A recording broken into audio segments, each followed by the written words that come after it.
नमस्कार, आप देख रहे हैं एनडीटीवी नेटवर्क। मोदी सरकार के तीसरे कार्यकाल का पहला बजट, और वो भी ऐसा बजट जिससे अगर उम्मीद करते हैं कि वो बड़े सपनों को साकार करे और प्रामाणिक हो और ट्रांसपेरेंट हो, तो आप कह सकते हैं कि वित्त मंत्री निर्मला सीतारामन ने जितने बजट अभी तक पेश किए हैं उसमें ये सबसे शानदार, सबसे बड़े सपने वाला और सबसे ट्रांसपेरेंट बजट है। इसके डिटेल समझते हैं, क्योंकि इसमें सबके लिए कुछ है या कुछ मिसिंग भी है, ये पता करने की कोशिश करते हैं। वित्त मंत्री जी, आपने हमारे लिए वक्त निकाला। किसी भी टेलीविज़न नेटवर्क पे आपका ये पहला इंटरव्यू है जो हमारे 6 चैनल के सारे दर्शक देख रहे हैं। कल जब बजट भाषण सुना उसके बाद मेरा पहला एक्रोनिम निकाला मैंने, वो था RRR, रिस्पॉन्सिव, रिस्पॉन्सिबल, रिफॉर्मिस्ट और मैंने कहा रिवॉल्यूशनरी। अब इसमें एक आर और हम अगर जोड़ना चाहें, रोरिंग इकोनॉमी कैसे बनेगी। विकसित भारत के लिए ये जो ग्रोथ रेट देगा वो 8% से प्लस देगा क्या? 8% देगा, ये तो ज़रूर हम सब एक्सपेक्टेशन रख सकते हैं।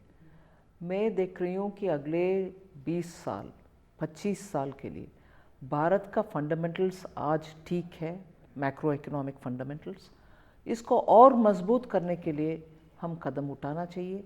इसमें प्रधानमंत्री जी पहले से ही हमें गाइडेंस देते रहे कि इस साल के बजट के लिए आप पूरे अच्छा सा तैयारी करो कि फंडामेंटल स्ट्रॉन्ग करने के लिए। और उसमें एक और पहलू ऐड भी किए माननीय प्रधानमंत्री जी ने कि मध्यम वर्ग जो हमें ऑनेस्ट टैक्स पेयर के नाते टैक्स भरते रह रहे, उनके लिए हम कुछ करना है। तो क्या करना है? आप कुछ वर्कआउट करके आओ। ये था उनकी गाइडेंस शुरुआत से ही। जी, तो क्या मैं ये इंटरप्रेट कर सकता हूँ कि चूंकि सरकार का फोकस बिल्कुल सबसे ज़्यादा गरीब, पिछड़े, दलित लोगों पर ज़्यादा रहा, गरीबों पर ज़्यादा रहा, रूरल एरिया पे ज़्यादा रहा, मिडिल क्लास कहीं ना कहीं नेग्लेक्ट हो गया, जो कि बिल्कुल आपका एक कोर है भारत के लिए, आबादी भले ही छोटी हो, तो उस नेग्लेक्ट को एड्रेस करने का कोशिश किया गया है। इसमें एक मैं स्पष्ट करना चाहती हूँ। पहले से ही प्रधानमंत्री मोदी जी 2021, 2020 उस समय से ही ऑनेस्ट टैक्स पेयर का रिकग्निशन के नाते फेसलेस ले आए। Income tax charter, tax payers charter हमने घोषित करवाए और टैक्स पेयर्स को सर्टिफिकेट भी भेज देते कि समय पर टैक्स भरने वाले टैक्स पेयर हो या रेगुलरली टैक्स पेयर, उनका रिकग्निशन हो। ये सब करते आ रहे हैं। टैक्स पेयर का रिकग्निशन और सम्मान कभी भी माननीय प्रधानमंत्री जी के मन में है। और इस समय जब दुनिया के तुलना में हम फास्टेस्ट ग्रोइंग इकोनॉमी रह रहे हैं, पिछले बार भी रहे, पिछले 2-3 साल में रह रहे, और IMF और वर्ल्ड बैंक के नज़रिया में हम अगले साल भी फास्टेस्ट ग्रोइंग रहेंगे। और इस संदर्भ में क्या हम टैक्स पेयर्स को सम्मान करने जैसे ये काम कर सकते हैं? इस गाइडेंस के नाते हम काम किए, इसीलिए इस बार इनकम टैक्स का ये प्रपोजल हम ले आए। एक और क्यूरियोसिटी है लोगों में, that is how did you arrive at this number of 12 lakh rupees? Middle class के चर्चा बहुत होता है, और आज रियलिटी हम देखें तो कम से कम 1 लाख तक पर मंथ सैलरी कमाने वाले के लाइफस्टाइल कैसे हैं, और अगर वो शहर, मेट्रोपॉलिटन शहर में रहते हैं, उनका एक्सपेंसेस क्या है, और उनके लाइफ में स्टार्टिंग स्टेज में रहने वाले का खर्च क्या क्या हो सकता है, ये सब असेस करने के बाद हमें लगता है टैक्स पेयर उस लेवल नंबर से टैक्स भर रहा है, क्या उनको हम कुछ कर सकते हैं। इसीलिए अराइव किए कि एटलीस्ट 1 लाख पर मंथ राहत ज़रूर दें। जी, एक क्या अप्रोच में कोई चेंज है, शिफ्ट है? अभी तक इंफ्रास्ट्रक्चर डेवलपमेंट लेड ग्रोथ की तरफ सरकार का कोर फोकस था, जहाँ तक बिल्डिंग ब्लॉक्स का सवाल है। अब आप क्या कंजम्पशन लेड ग्रोथ देख रहे हैं? इसी वजह से इस बार केपेक्स पे मामूली इंक्रीमेंट है। पहले मैं उस बात को मैं पकड़ना चाह रही हूँ, केपेक्स में मामूली। जब कोविड के समय से हर साल 15%, 20% इंक्रीमेंटल नंबर ऐड करते हुए growth in public expenditure on capital assets इतनी दूर तक ले आए। हम पिछले साल 11.11 लाख करोड़ का अनाउंसमेंट की। उसके ऊपर अभी जब 10% के ज़्यादा 10.23% इंक्रीज हो रही है और आरई से कंपेयर करते हुए it reaches a higher number 11.21, 24 ऐसे, वो मामूली सा हो गए। 11 लाख से अधिक भारत देश में लगातार पिछले 2 साल और उससे पहले 10 लाख ऐसे एम्फेसिस ऑन पब्लिक एक्सपेंडिचर जब हो रही है, 10% ओवर आरई इज ऑल्सो मामूली। आप एक बार इसको रिकग्नाइज करना चाहिए कि repeatedly public expenditure on capital asset building इतने लेवल तक पहुंच गई। आज 10.23 growth also is looking like मामूली। No, our emphasis on capital expenditure कम नहीं हुआ है। आज भी उतना ही अमाउंट खर्च कर रहे हैं और स्टेट्स को भी दे रहे हैं 50 इयर्स का इंटरेस्ट फ्री कैपिटल एक्सपेंडिचर का पैसा।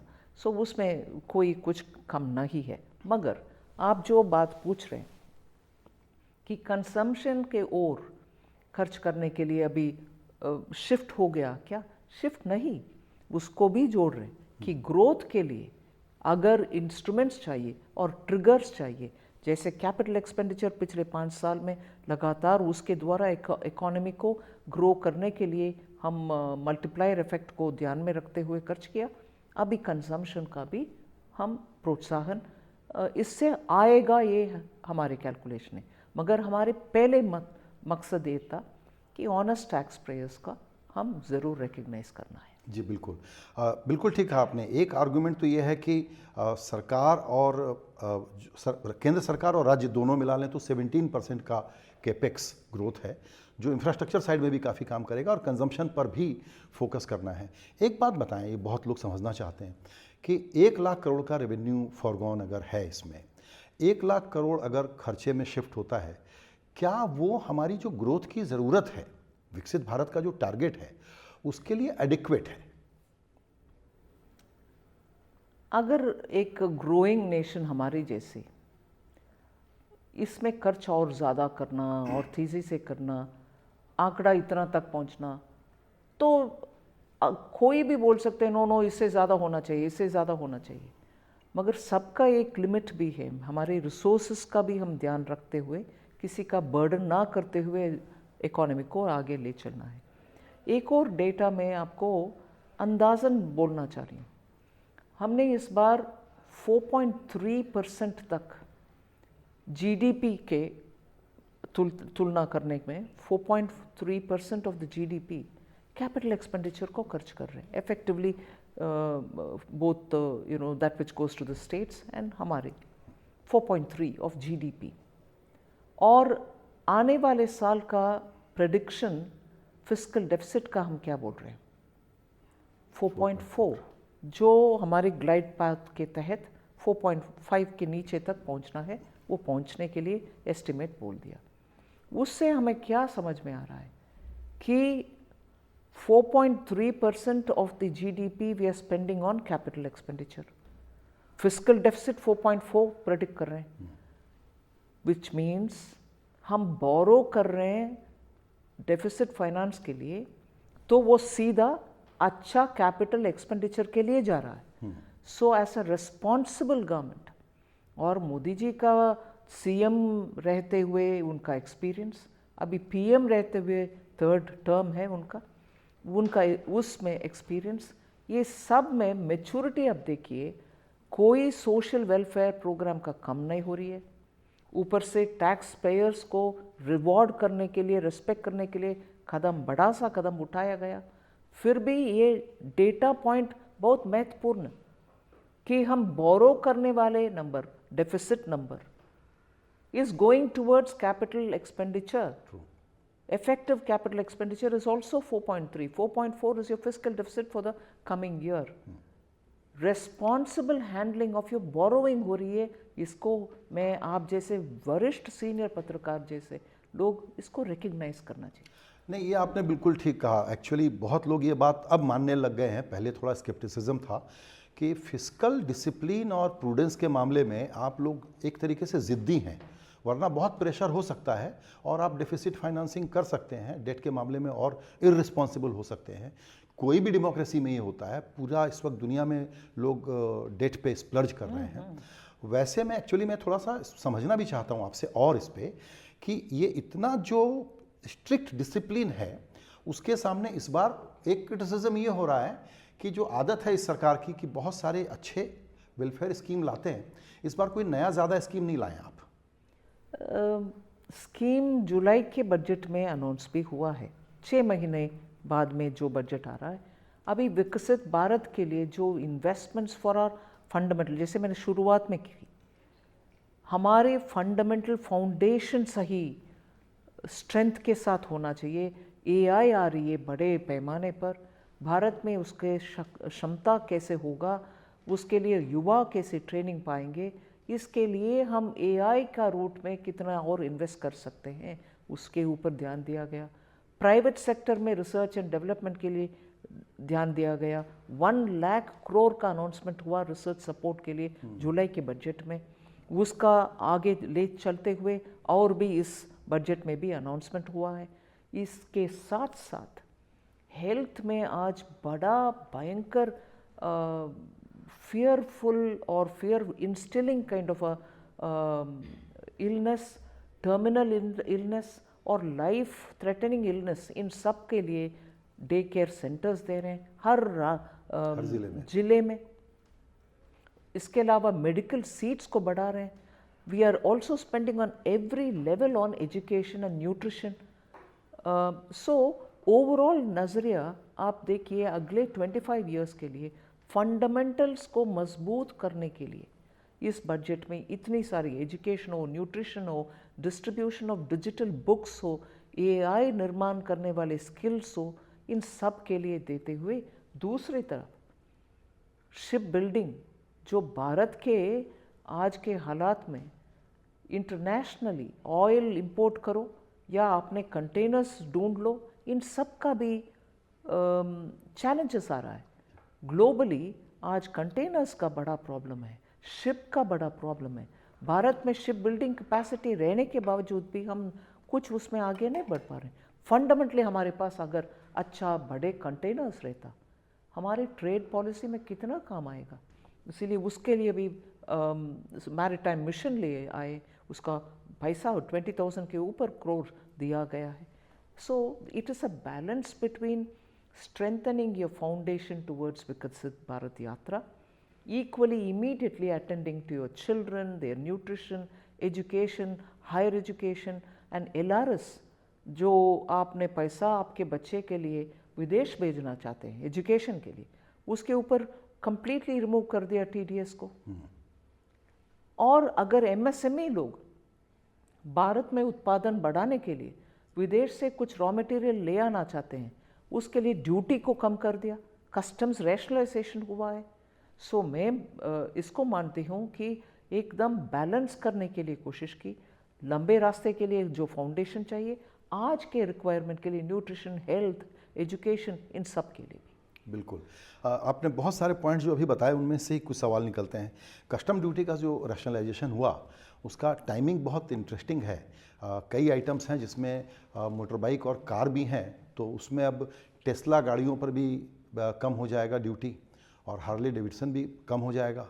तो ट्रंप लेड अमेरिका को देखते हुए जो टैरिफ की बात बार बार हो रही है, उसमें क्या हम ये समझें कि भारत क्लियर कट सिग्नल दे रहा है ट्रंप को?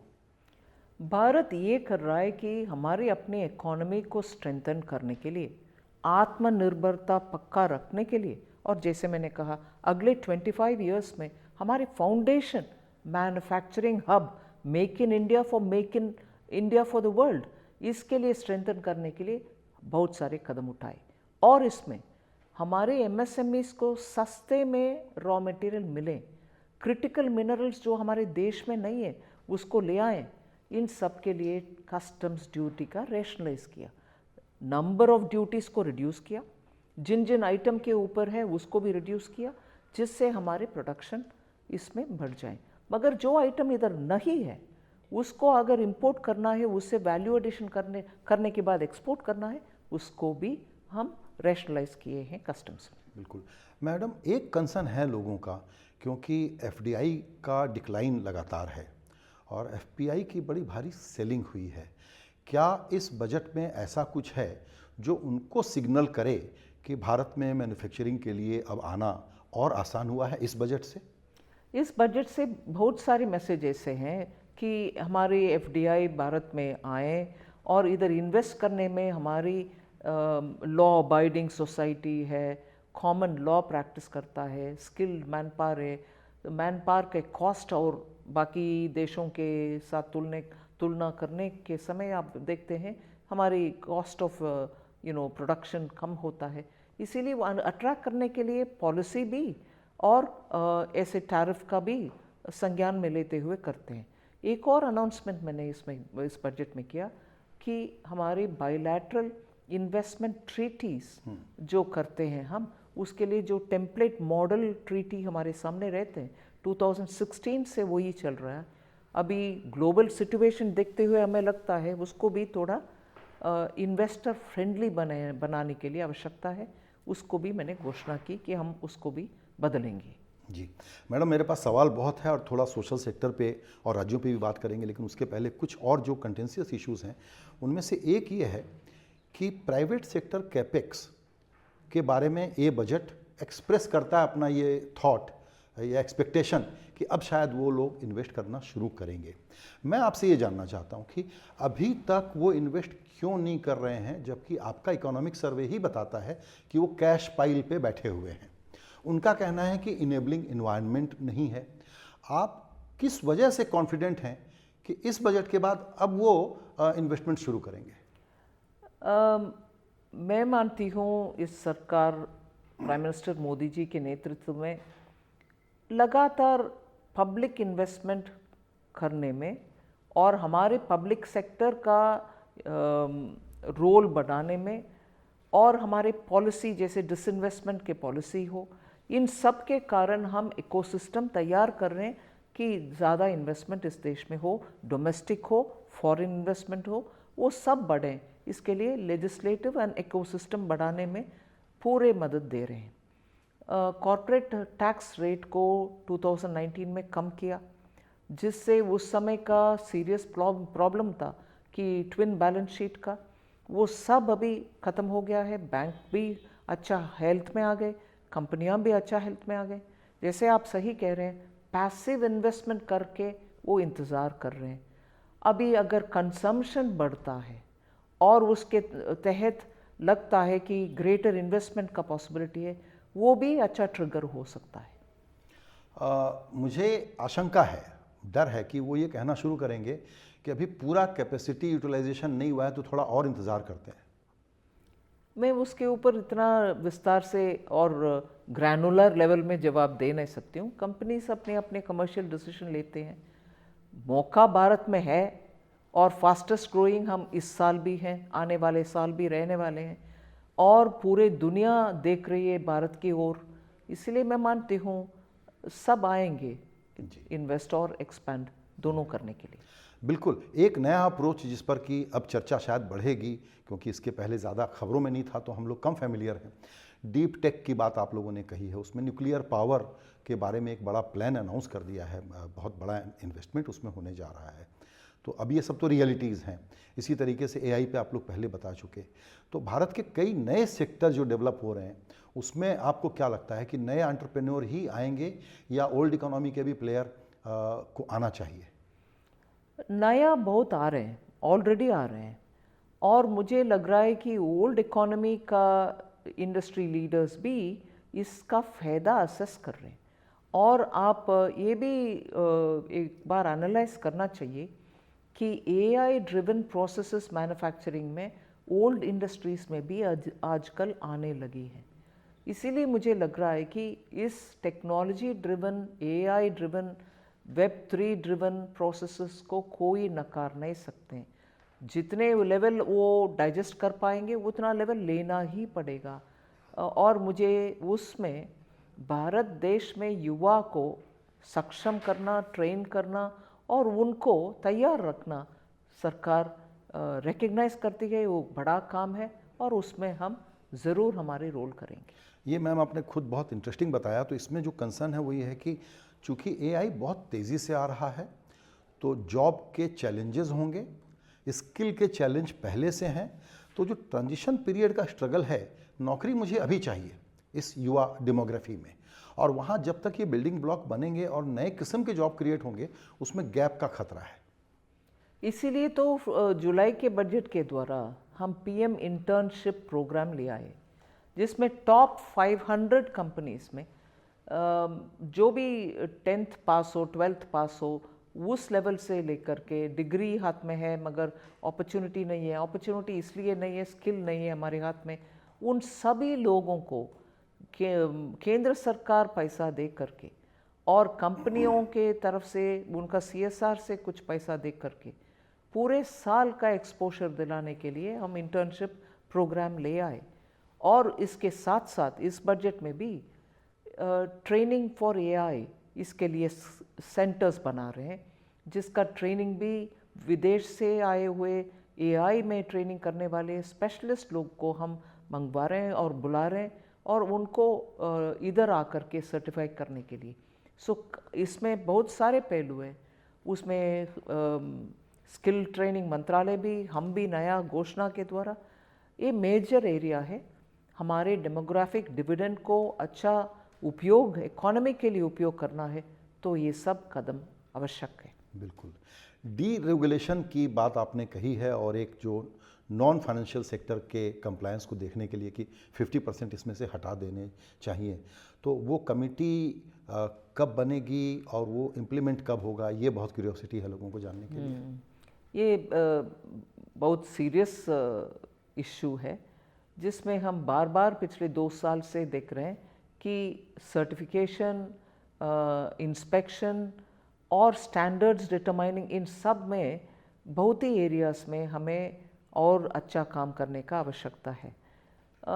अलग अलग रेगुलेटर अलग अलग उनके अपने काम करते जा रहे हैं, मगर इन सब में ओवरलैप्स भी है और इन सब को कोऑर्डिनेशन करने का आवश्यकता भी है। इसीलिए इस हाई लेवल कमेटी का घोषणा हुआ है। जल्द से जल्द हम फॉर्म करेंगे उसको। एक चीज़ और, आपने अर्बन चैलेंज फंड की बात कही, क्योंकि urban focus, infrastructure focus obviously बहुत ज़्यादा है, तो वो कैसे काम करेगा, क्योंकि उसमें भी काफ़ी स्टेक होल्डर्स हैं जो दिलचस्पी लेंगे। अर्बन प्रॉब्लम सिर्फ मेट्रोपॉलिटन एरियाज़ में नहीं है, और प्रॉब्लम जब मैं कहती हूँ वो हाउसिंग का हो सकता है, जॉब्स का हो सकता है, उधर भी स्किलिंग का हो सकता है, और हर अर्बन एरिया में रहने वाले और आकर उधर बसाने वाले लोग अर्बन लोग ही नहीं, गांव से भी आए हुए लोग हैं, उनके टैलेंट सेट्स अलग है। इन सब का कोऑर्डिनेशन करते हुए एक शहर को शहर जैसे रखना और शहर जैसे प्लान करना और शहर जैसे विस्तार करने का भी एक प्लान्ड तरीके में जाने का आवश्यकता है। मगर at this point in time बहुत सारे शहर में इस कोऑर्डिनेशन करने का या स्पेसिफिक प्रॉब्लम्स आइडेंटिफाई करने का उस मेट्रोपॉलिटन इलेक्टेड बॉडीज़ में, लोकल अर्बन बॉडीज़ में कैपेसिटी है नहीं है, ये सब भी इशू हो रही है। जैसे हम 2 साल पहले से म्युनिसिपल बॉन्ड्स में मार्केट में जा कर के पैसा रेस करने के लिए एक इंसेंटिव भी दे रहे हैं, मगर प्रॉब्लम जहाँ है वहाँ हम एड्रेस करने के लिए कोशिश पिछले बजट से कर रहे हैं। प्रॉब्लम कैपेसिटी के कारण म्युनिसिपल बॉडी आगे जा कर के मार्केट से पैसा उठा नहीं रहे। एक आध सूरत जैसे, अहमदाबाद जैसे, इंदौर जैसे म्युनिसिपैलिटी आगे आकर के मार्केट से रिसोर्स रेस कर रहे हैं। वेस्ट मैनेजमेंट प्रोग्राम हो, अर्बन सिटीज़ में रेंटल अकोमोडेशन हो, इन सब के लिए, मगर हर म्युनिसिपैलिटी ऐसे कैपेसिटी नहीं रखते। फिर कैपेसिटी बढ़ाना भी है और उधर इंडस्ट्री के लिए आने वाले, गांव से आने वाले लोगों को बसाने के लिए व्यवस्था, वेस्ट मैनेजमेंट, ड्रिंकिंग वाटर, ऐसे अर्बन चैलेंजेस को मीट करने के लिए हम टेक्निकल असिस्टेंस भी और उसके लिए कैपेसिटी बिल्डिंग भी और उसके लिए रिसोर्स रेज करने का भी हमारी इस घोषणा से लोग चैलेंज मोड में आए। जो अच्छा सा चैलेंज में आगे आ रहे हैं उनके साथ हम काम कर रहे हैं और इसमें वर्ल्ड बैंक जैसे इंस्टीट्यूशंस भाग लेने के लिए तैयार हैं। उनसे रिसोर्स भी और टेक्निकल स्किल्स भी ले आएंगे। ग्लोबल बेस्ट प्रैक्टिसेस भी इसमें आ जाएंगे। बिल्कुल। एक चीज़ और, मुझे लगता है अब लफ्ज़ बदल गए हैं। अब बात हम लोग डिसइन्वेस्टमेंट की ना करें, पॉसिबली री इन्वेस्टमेंट इन पीएसयूज़ की करें। नहीं, दोनों करें। ओके। तो एसेट मोनेटाइजेशन का बहुत ही एम्बिशियस प्लान आपने अनाउंस किया है, रेलवे के कॉन्टेक्स्ट में पूछ रहा था मैं। एसेट मोनेटाइजेशन डिसइन्वेस्टमेंट का सब्स्टिट्यूट नहीं है। एसेट मोनेटाइजेशन चलेगा, पहले भी चला, अभी भी आगे चलेंगे दूसरे एडिशन की ओर। उसमें ही हमने ये स्पष्ट भी बोले कि up to 10 lakh crore plough back करेंगे। अगर कोई एसेट है उसको मोनेटाइज करने के लिए हम किसी प्राइवेट पार्टी के साथ करेंगे, वो सेल करने के लिए नहीं। एग्जैक्टली। ये ऑप्टिमम यूज करके सरकार को भी रेवेन्यू अपने ही पीएसयूज को ठीक करेगी। अपने भी पीएसयू हो सकता है, कोई भी हो सकता है, मगर ओनरशिप केंद्र सरकार के हाथ में ही रहेगा, ओनरशिप ट्रांसफर नहीं होगा। मगर उससे आज के लिए कुछ अच्छा मोनेटाइज करने के लिए आइडिया है तो वो मोनेटाइज करने वाले का उनके अपने प्रॉफिट भी लेगा, हमारे अपने रेवेन्यू शेयर भी होगा, मगर लैंड और एसेट विल बी आवर्स। वो डिसइन्वेस्टमेंट नहीं है। एब्सोल्युटली। मगर उससे आने वाले रेवेन्यू सरकार खजाने में डाल करके कुछ और करेगा ऐसा नहीं है, मगर उससे आने वाले रेवेन्यू से प्लाउ बैक करके और एसेट बिल्डअप करेंगे। वो है प्रपोजल एसेट मोनेटाइजेशन का। मगर डिसइन्वेस्टमेंट का जो कैबिनेट अप्रूवल दिया है उसको हम आगे ही ले चलेंगे। मगर इसमें एक बात याद रखना चाहिए कि डिसइन्वेस्टमेंट अब तक नहीं हुआ इसलिए छोड़ दिया सरकार ने और वो वैसे के वैसे पड़ा हुआ है, सोच के है। सब के लिए उनके वैल्यूएशन बढ़ाने के प्रोफेशनल मैनेजमेंट के द्वारा काम हो रही है। एग्जैक्टली। तो लेट मी रीफ्रेज इट। जो पहले था कि प्राइवेटाइजेशन का एक लॉजिक है, तो प्राइवेटाइजेशन को लेकर के सरकार बहुत ज़्यादा एक्साइटेड नहीं है कि प्राइवेटाइजेशन करना ज़रूरी है to achieve the objectives. Privatisation और डिसइन्वेस्टमेंट का माहौल भी बहुत आवश्यक है। आज आप एक ज़माना था कि आप profit not earning loss making PSUs को सेल कर रहे हैं। मैं तो अभी बोल रही हूँ कि कोविड के बाद मार्केट अच्छा रहने के बावजूद भी इधर तैयार करने में कितने काम होना चाहिए उतना होने का ये 3 साल कम पड़ा है। क्यों? अपने आप हर एक पीएसयू अब तक धीरे धीरे प्रोफेशनल हो रहे हैं, मगर उनके अपने इंटरनल वैल्यूएशन मैकेनिज्म भी एस्टैब्लिश नहीं हुआ। वो चले अच्छा, मगर जो मार्केट का असेसमेंट, फेयर वैल्यू असेसमेंट जो करना है उसके लिए जो प्रोसेसेस होना है वो सब प्रोसेस उसमें नहीं है। क्योंकि उनको ये था कि पब्लिक सेक्टर कंपनी हमारे वैल्यूएशन हम क्यों करें। मगर पब्लिक सेक्टर हो प्राइवेट सेक्टर हो, आप मार्केट में लिस्ट हो गया है तो आपके वैल्यूएशन डिटरमाइन करना बिल्कुल नेसेसिटी है। LIC के IPO के समय कम से कम 1.5 साल लगा वैल्यूएशन हम फेयर मार्केट वैल्यू रीच करने के लिए, IPO जाने से पहले जी। इसीलिए हर इन्वेस्टमेंट डिसइन्वेस्टमेंट के ऊपर हम इतने काम करना पड़ रहा है। जो व्यवस्थात्मक पहले से होना था वो नहीं हुआ। अभी प्रोफेशनलाइज करके हम रन कर रहे हैं, उससे प्रॉफिट भी कमा रहे हैं, अच्छे मैनेजमेंट भी हो रही है, उनके वैल्यूएशन भी खुद ब खुद ठीक हो रही है, मगर ये सिस्टम उनके अंदर रखना आवश्यक है। और ये वैलिडेट हो गया जो एक्सपीरियंस है उससे। Coming back to asset monetisation, just to illustrate कि हम ये सोचते हैं कि रेलवे की ज़मीन लेंगे, उसको मोनेटाइज करेंगे तो बेसिकली स्ट्रक्चर्स बनेंगे, होटल्स बनेंगे, मॉल्स बनेंगे, इसी तरह की एक्टिविटी होगी। किन किन सेक्टर्स पे इसका इम्पैक्ट हो सकता है? एवरी सेक्टर, स्पोर्ट्स स्टेडियम्स, कितना है public sector sports stadium, government build sports stadium. आज स्पोर्ट्स के लिए जगह नहीं है, यही शिकायत है। मगर जो स्टेडियम है उसको अपडेट करो, तैयार करो और सबको उपयोग में ले आओ, वो भी एसेट मोनेटाइजेशन है। ये थोड़ा मेरे दिल की बात है जो आपने कहा मैडम, स्पोर्ट्स स्टेडियम या जैसे यहाँ पर भारत मंडपम बना है। पूरे देश में अब इस आबादी को जो तरह तरह के एक्सपीरियंस और आगे बढ़ना और कॉन्सर्ट इकोनॉमी की बात कही प्रधानमंत्री मोदी ने, तो मेरा सवाल ये है कि ये रियलाइजेशन सरकार में है कि बहुत बड़े पैमाने पर इस तरह के स्ट्रक्चर्स, हाँ जी, स्टेडियम्स वगैरह बनना ज़रूरी है, बड़े बड़े कन्वेंशन सेंटर बनना ज़रूरी है, और बहुत इनएडिक्वेट है। बहुत इनएडिक्वेट है। मगर वो जो संपत्ति है वो वैसे की वैसे पड़ा हुआ है, संपत्ति है, इनएडिक्वेट भी फील कर रहे हैं, उसको क्यों ना हम उपयोग में ले आए, उसको क्यों ना हम मॉडर्न करें, उसको क्यों ना हम एक स्पोर्ट नहीं, जितने भी स्पोर्ट है उन सब के लिए वो तैयार रहें और पब्लिक के लिए अवेलेबल रहें। ये स्पोर्ट्स का एक उदाहरण है, ऐसे बहुत सारे हैं। बहुत सारी चीज़ें हैं। अब मैं थोड़ा सोशल और पॉलिटिकल सवाल पूछना चाहता हूँ।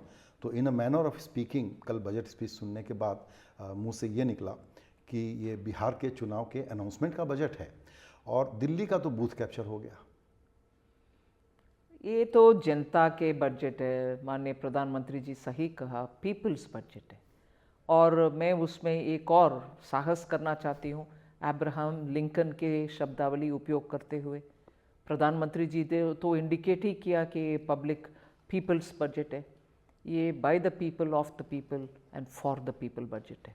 पीपल के आवाज़ सुनकर बहुत सारे इसमें फैक्टर्स ले आए, इसमें कैरेक्टरिस्टिक चेंजेस जो हुआ है वो सब पीपल के वॉइस के अनुसार हुआ है।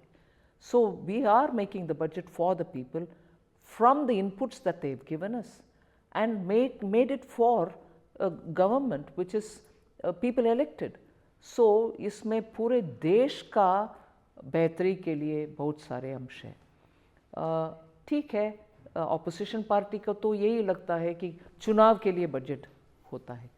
मैं उससे सहमत नहीं हूँ, चुनाव के भी हो सकता है, मगर पूरे देश में, देश के लिए इतना, असम में चुनाव हो रही है क्या, बड़ा सा 12.47 कैपेसिटी यूरिया प्लांट बन रही है असम नामरूप में, वो भी reviving one of the old urea factories. And Purvodaya हमारे फिलॉसफी है, पूर्वोदय के लिए बहुत कर रहे हैं। और पूर्वोदय में बिहार नहीं है क्या? और बिहार के लिए कितने सालों से एक एयरपोर्ट तक जब बात करते हैं सब, बिहार में आबादी इतना है, इतना डेंस है, और राजगीर है, और नालंदा है, गया है, बोध गया है, इसके बावजूद अच्छा सा एक इंटरनेशनल एयरपोर्ट नहीं है। इसके लिए हम सब जिम्मेदार है कि नहीं है, उधर देना है कि नहीं है? पूर्वोदय जब बात करते हैं, और इतना बड़ा स्टेट, इतना जनाबा, इतना पॉपुलेशन, और you don't want to do anything. और मखाना, इसीलिए हमने अनाउंस किया कि पूरे श्री अन्न के लिए पूरे 1 साल गया। और बुद्धिज़्म के कारण टूरिस्ट की आबादी, इंटरनेशनल टूरिस्ट्स बहुत आते हैं बिहार में, लेकिन उनको हम 1 रात या 2 रात रुकवा नहीं पाते। हाँ। और हम उसमें डॉलर लूज कर रहे हैं। हाँ, सो टूरिज्म के नाते भी क्या हम बिहार को जो शानदार हिस्ट्री को दिखाते हैं, दर्शाते हैं हमारे, उनके लिए एयरपोर्ट देना मन में दुख आता है। और कल कोई बताया कि बिहारी दिखता है, अरे बिहार क्या बाग नहीं है भारत में? और बिहार के स्किल्ड, सेमी स्किल्ड वर्कर्स पूरे देश में जा रहे हैं, क्या उनके गांव में ठीक काम नहीं होना चाहिए? बिल्कुल। एक और बहुत अहम स्कीम आपने कल अनाउंस की है, वो है SC ST और महिलाओं के लिए, एंटरप्रेन्योरशिप के लिए बिना कोलैटरल के लोन वाला। हाँ। उसका ज़रा डिटेल अगर आप समझें। हाँ, ये पहले आपको मालूम होगा कि स्टैंड अप एक स्कीम चलता था स्टार्टअप के साथ साथ, उसमें हमें बहुत अच्छा परिणाम मिला, और उसमें और ज़्यादा लोगों को जोड़ने के लिए ये सोच था। और हर एक जगह जहाँ भी एक बैंक हो, उस बैंक का एक ब्रांच, सिर्फ एक ब्रांच रहने में, उस ब्रांच को हम बोल रहे हैं कि एक कम से कम SC, एक कम से कम ST और एक कम से कम महिला के लिए आप कुछ ना कुछ उनके इनोवेटिव एंटरप्रेन्योरशिप बढ़ाने के लिए आप मदद करो, और उसके लिए पूरे सिक्योरिटी केंद्र सरकार देगी। सो वो व्यक्ति जो आता है, SC और ST और महिला जो आते हैं, उनके हाथों से हम कोई सिक्योरिटी लेने का आवश्यकता नहीं है। उनके पास बिजनेस आइडिया है, अच्छा कर सकते हैं, उनको दो मदद, और हम स्टैंड करते हैं गारंटी। यही स्कीम है, अभी बढ़ा रहे हैं। जी। रूरल सेक्टर नाम नहीं है अभी तक, एक अच्छा सा नाम आएगा। बिल्कुल बिल्कुल बिल्कुल। तो नाम बताना है क्या? हाँ बताइए। नहीं, आप बताएंगी। नहीं पूरे अच्छा, नहीं। ढूंढ रहे हैं। हाँ अच्छा नाम जो आएगा उसको हम जरूर लगाएंगे उसमें। तो हम लोग क्या ये एनडीटीवी के दर्शकों को कह सकते हैं कि वित्त मंत्री जी आपसे नाम मांग रही हैं और वो भेजें? हाँ भेजिए, जरूर भेजिए। Interesting, thank you so much for this. Rural prosperity, ताकि लोग मजबूरी में माइग्रेट ना करें और भी सब स्टैंडर्ड ज़िंदगी जीने के लिए, ये एक मुद्दा सामने रहा है। रूरल डेवलपमेंट ओवरऑल है। और तीसरा एग्रीकल्चर। तो हुआ क्या है कल दरअसल कि वो 12 लाख के चक्कर में ये दूसरी हेडलाइंस थोड़ी सी दब गई हैं, लेकिन वो सब बड़े अहम अनाउंसमेंट आपने किए हैं, जैसे प्रधानमंत्री धन धान्य कृषि योजना। तो उसमें क्या ऐसी चीज़ है जो आपको लगता है कि बड़ा ट्रिगर बनने जा रही है रूरल ये डेवलपमेंट? प्रधानमंत्री धन धान्य कृषि योजना मैं मानती हूँ is going to be a game changer, क्योंकि आप एक एस्पिरेशनल डिस्ट्रिक्ट्स का प्रोग्राम पिछले 4-5 साल से चल रही है। वो एक राज्य के अंदर ही अगर एक डिस्ट्रिक्ट उस लेवल तक नहीं है, राज्य के स्तर पर नहीं है, उससे कम है, उसको फोकस करके हर social welfare and health parameters को लेके चलने के लिए माननीय प्रधानमंत्री जी ही सीधा डिस्ट्रिक्ट एडमिनिस्ट्रेशन के साथ बात करके 116 डिस्ट्रिक्ट में वो चला। वो अच्छा सैचुरेशन लेवल तक आए, प्राइमरी हेल्थ केयर आए, मोर्टालिटी रेट बच्चों का, infant mortality rate, maternal mortality rate, primary health centre हो, स्कूल हो, पोषण हो, इन सब के ऊपर अभी और पीएम ग्राम सड़क योजना, ये सब भी उसको ब्लॉक स्तर पर लेके जा रहे हैं, क्योंकि वो डिस्ट्रिक्ट स्तर पर हो गया। ब्लॉक अगर एक आध ब्लॉक उसमें और अटेंशन हम देना है तो उसके लिए माननीय प्रधानमंत्री जी प्रगति प्रोग्राम के द्वारा महीने में एक बार उसको चेक भी करते हैं प्रोग्रेस। उसके जैसे मैं ये नहीं बोल रही वो एस्पिरेशनल डिस्ट्रिक्ट्स है, वो तो अलग है। एग्रीकल्चरल प्रोडक्टिविटी में जो कम आ रहे हैं, एग्रीकल्चरल प्रोडक्टिविटी कम रहने के कारण जो स्ट्रेस है, एग्रीकल्चर में स्ट्रेस है, एग्रीकल्चरल रिलेटेड एक्टिविटीज़ में कम पड़ने वाले जो डिस्ट्रिक्ट्स भारत देश में जितने भी हों, उन सब के एक आंकड़ा लेने के बाद कम से कम 100 सच प्रोडक्टिविटी लो डिस्ट्रिक्ट्स को हम लेके उसमें प्रोडक्टिविटी बनाने के लिए, अच्छा प्रोडक्टिविटी बनाने के लिए हाई यील्डिंग सीड्स, उधर जो भी उत्पादन हो, वो चावल ग्रोइंग एरिया हो सकता है या जोवर ग्रोइंग एरिया हो सकता है या कुछ श्री अन्न के क्षेत्र भी हो सकता है, उन क्रॉप्स के लिए हाई यील्डिंग सीड्स लेके जाना, किसान को स्किलिंग करना, मतलब इंडियन नॉलेज सिस्टम के तहत स्मॉल इरिगेशन को, माइनर इरिगेशन को लेके जाना, फिर उधर एग्रीकल्चर रिलेटेड अदर एक्टिविटीज़ का भी करना, जिससे माइग्रेशन का टेम्पटेशन नहीं होना चाहिए। फिर भी वो जा सकते हैं जो जाना चाहते हैं, मगर उधर अपॉर्चुनिटी अच्छा बढ़ाने में, एग्रीकल्चरली उसको इम्प्रूव करने में और वैल्यू एडेड इंडस्ट्री को उधर ले आने में फोकस्ड तरीके में। हर वैल्यू एडेड इंडस्ट्री हर जगह काम नहीं आ सकता है। उन डिस्ट्रिक्ट में जो चाहिए उसको लेके जा करके उधर युवा को ट्रेन करके उनका चॉइस रहना चाहिए कि इधर है अपॉर्चुनिटी, फिर भी मैं जाना चाह रहा हूँ कहीं सिटी में, ठीक है जाओ, मगर इधर अपॉर्चुनिटी के कम के कारण नहीं जाना, अपॉर्चुनिटी हम इधर दिलवाएंगे। वो है वो ग्राहक जी। ये गिग वर्कर्स के बारे में भी आपने एक कल अनाउंसमेंट किया, तो उसमें एग्जैक्टली उनको मिलेगा क्या?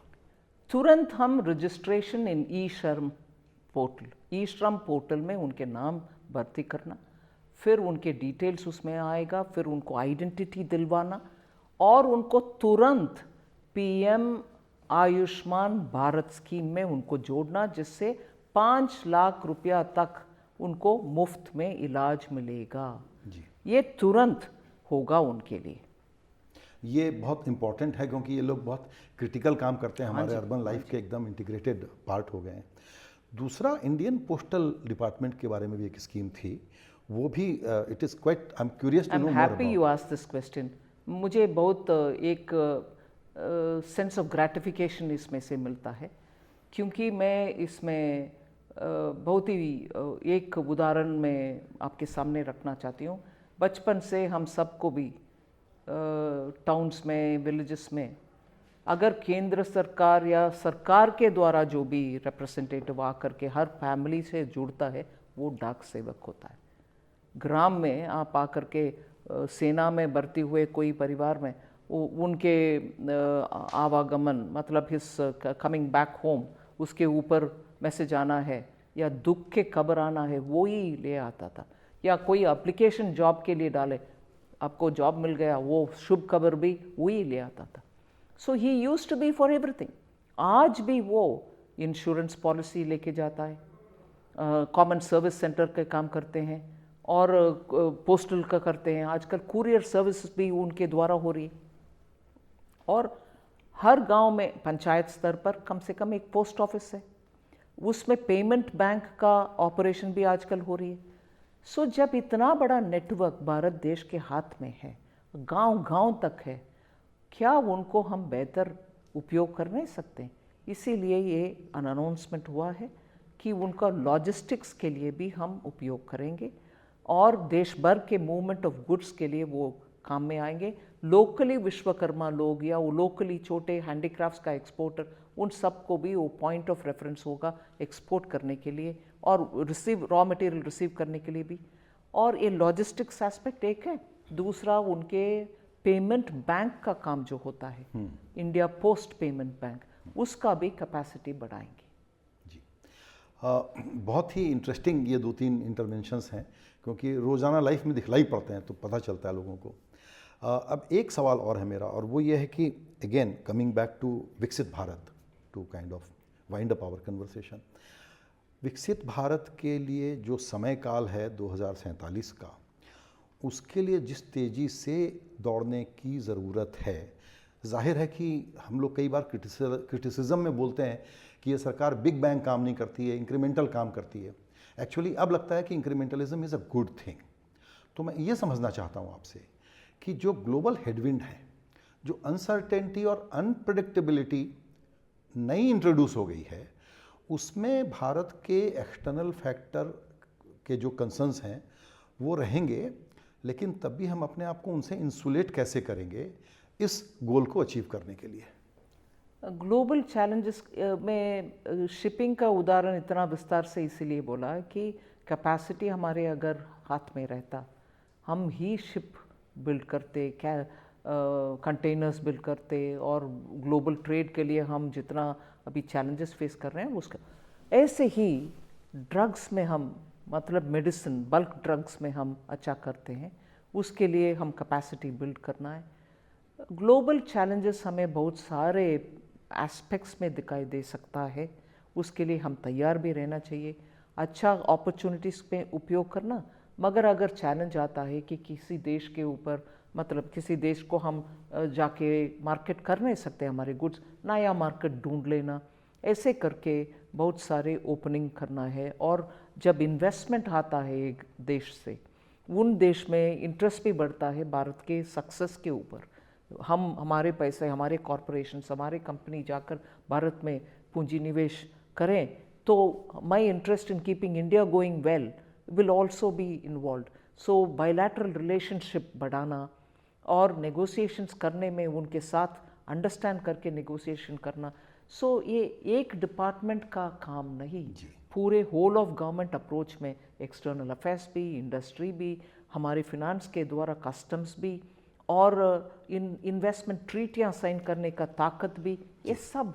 बेसिकली ट्रेड और टैरिफ जो रिस्ट्रिक्शंस और प्रोटेक्शनिज्म की जो बात हो रही है, उसको लेकर के मुझे लगता है कि इंडिया के कंसर्न्स काफ़ी होंगे कि कैसे हम उनसे दोस्ती भी रखें और कैसे अपना बिजनेस बढ़ाएं, क्योंकि अब एक्सपोर्ट करना थोड़ा सा मुश्किल भी हो सकता है। हाँ, इसीलिए एक्सपोर्ट प्रमोशन का मिशन हमने इस बजट में अनाउंस किया, जिसमें बहुत सारे एस्पेक्ट्स हैं। न्यू मार्केट के लिए फैसिलिटेट करना और एक्सपोर्टर्स को सपोर्ट करना। ECGC जैसे एक्सपोर्ट क्रेडिट गारंटी कॉरपोरेशन के द्वारा, एक्सिम बैंक जैसे एक्सपोर्ट इंपोर्ट करने वाले का, क्रेडिट फाइनेंस करने वाले का, सब इनका कैपेसिटी बढ़ाना, ECGC का, एक्सिम का कैपेसिटी बढ़ाना, जो कि एक्सपोर्टर्स का जितना चाहिए उतना हम हेल्प कर पाएंगे। ऐसे ही लाइन ऑफ क्रेडिट के द्वारा बहुत सारे जाकर के फॉरेन कंट्रीज़ में प्रोजेक्ट लेते हैं, उनको कैसे सपोर्ट करना। फिर लेदर गुड्स का अनाउंसमेंट हुआ। कुछ इंपोर्ट करने का रिस्ट्रिक्शंस टैरिफ में रिमूव किया, एक्सपोर्ट करने के लिए मिनिमम एक्सपोर्ट प्राइस था उसको हटाया।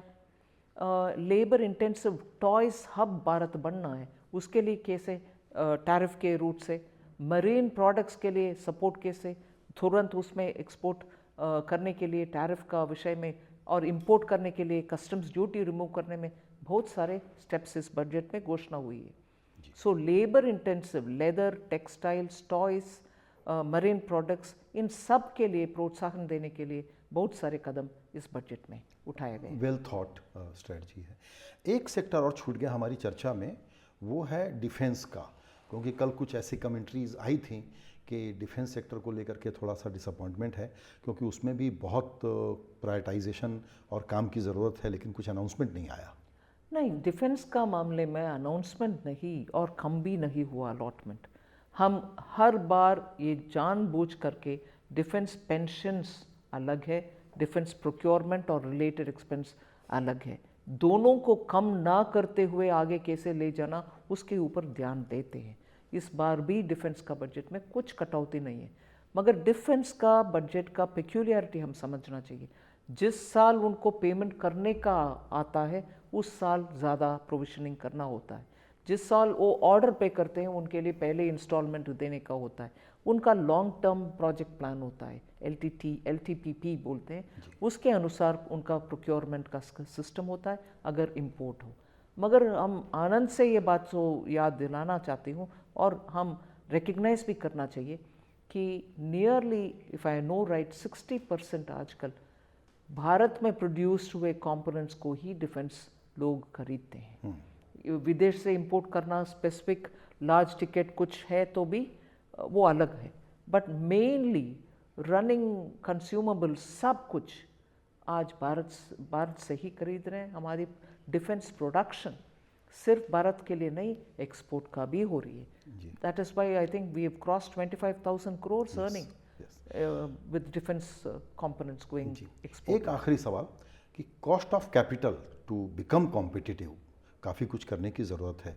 तो एक एग्जांपल के तौर पर अगर मैं समझना चाहूँ कि इंफ्रास्ट्रक्चर की भी अभी जो ज़रूरत है, उसमें प्रायोरिटी सेक्टर लेंडिंग के तौर पर बहुत ज़्यादा सहूलियत देने की ज़रूरत है, उस पर कोई थॉट? प्रायोरिटी सेक्टर लेंडिंग का very clearly we are identifying MSMEs का जो जाना है, एग्रीकल्चर का जो जाना, एग्रीकल्चर को आपने देखा होगा कि किसान क्रेडिट कार्ड के द्वारा जो 2 लाख रुपया पर किसान ले सकते थे, अभी वो बढ़ा करके 5 लाख तक हमने बढ़ाया, which is also interest subvention दिया हुआ है। 7% सीलिंग इंटरेस्ट का होता है और केंद्र सरकार 1.5 तक देती है। अगर एक किसान समय पर उसको वापस करता है, लोन सर्विसिंग ठीक है, उनका 3% का इंसेंटिव बाद में मिलता है। सो ऐसे प्रायोरिटी सेक्टर के लिए विस्तार कर रहे हैं, ना कि कम करना। और उसमें MSME के लोन के ऊपर भी बहुत SIDBI के द्वारा अच्छा आगे बढ़ रहे हैं, क्लस्टर्स में बैंक ब्रांचेस रख रहे हैं। जी मैम, आपका बहुत शुक्रिया। इसमें से बहुत सारे पर्सपेक्टिव भी क्लियर हुए और बहुत सारी नई बातें भी सामने आईं। आपको एक बार फिर से, जिसको कहते हैं बिल्कुल निर्विवाद बजट, इस बजट की क्रिटिसिज्म की कितनी भी कोशिश कर लें बहुत ही मुश्किल है, और ये बहुत बड़ा चैलेंजिंग काम है जिसको आपने अकम्प्लिश किया है। बहुत बहुत बधाई इसके लिए आपको। धन्यवाद जी, धन्यवाद।